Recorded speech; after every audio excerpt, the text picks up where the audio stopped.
Yeah, so like lower into Lanier, I've seen guys, that's a bite that actually flies under the radar on Lanier too, is the lower end super gin clear, but those big spots that get up there like they do at Norman, and they'll eat a crankbait shallow on a windy day.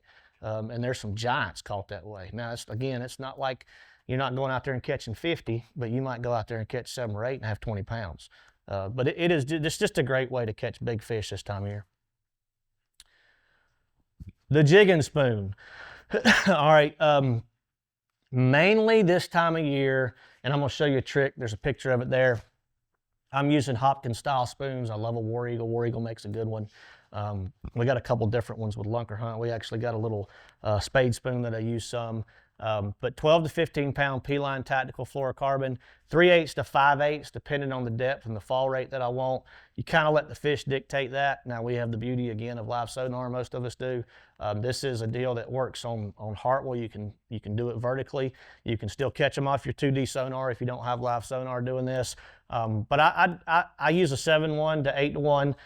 You know, if I hook one or I'm trying to, one bites it on the fall or whatever it is, I want to catch up to him really quick. I don't want to waste any time. A low speed reel can get you in trouble, especially if it hits it coming up or grabs it going side to side. You need to catch up that fish quick. And you know, the thing about a spoon is there is a not a high percentage, but you just lose fish on the spoon. That's just part of it. It's just the weight of the spoon, the way the fish swats at it, sometimes the way they get hooked, whatever it is.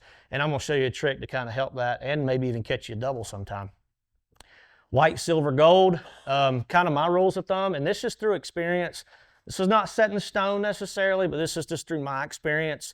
Clear water, high sun, I like a silver spoon. It's what I've done better with. Stained water, overcast, gold or white. White especially tends to pop a lot more. Now, if it's super muddy, I'm not doing this technique. But in slightly stained or a deep green tint, like we were talking about when we were using the underspin earlier, I'll go to a white spoon. A white spoon's surprisingly really, really good for those conditions.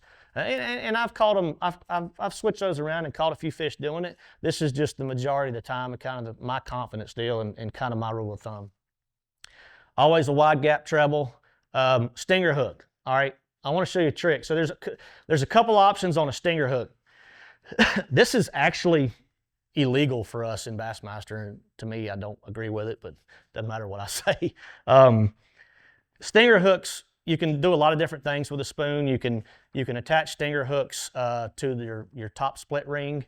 But this is one thing that I like to do, and this is just a little trick that'll help you. So if you see I've got a barrel swivel right here, you can kind of see it in the picture. I tried to put it on something, took a picture of it the other day where it would show up, but it shows up pretty good. And I've got a leader tied to it. I've got my spoon down here at the bottom, and this is a feathered treble, and all it is it's on that leader. See that right there? Where it'll freely slide up and down. So what happens is when you pitch that spoon out there and you pop that rod tip, as that spoon starts to flutter and do its thing going back down, the feather actually separates from it. And the feather's just kind of doing this above it. And what that'll, I mean, when a shad's dying or suffering or it's been cut up or, you know, it's been hit by another bass and it's falling down, that little feathered treble just looks like another piece of shad falling down with it. Well, them suckers will come in there and one of them will hit that spoon, and that feather's got enough separation to where you have a very good chance of hooking a double. Because more often than not, we're pitching to multiple fish at a time, right, with a spoon. We're pitching in schools of them or pods of them. And then the other thing is when you do hook a double, is that fish can move with that feather in his mouth, okay?